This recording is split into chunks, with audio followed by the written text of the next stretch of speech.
To get the upper hand on the virus, more Americans need to be inoculated. And tonight, state officials confirm that more vaccines are on their way to the Commonwealth. They say money from the historic American Rescue Plan will help put more shots into arms. 10 News Sign's Geena Arevalo tells us what's next for Virginia in the battle against COVID-19.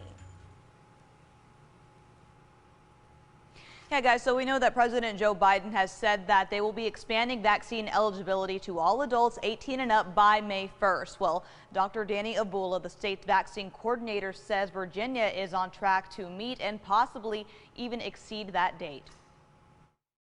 Virginia continues to make strides in its ongoing vaccine efforts. On a constituent call with Congressman Bobby Scott, Dr. Abula says Virginia is taking a big step forward next week. We expect an infusion of 100,000 or more doses of Johnson & Johnson to add to our totals. Abula says 24% of the state's population has at least one dose.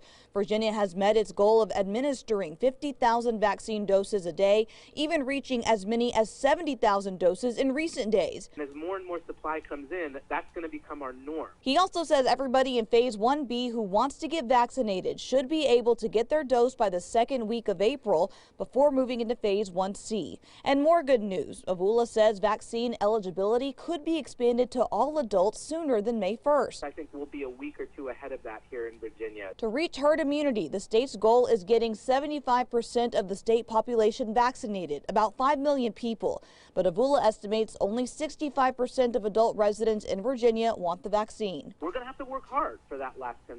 We're going to have to figure out how do we decrease barriers. We'll rely a lot on faith leaders, pastors who have a lot of influence over their congregations.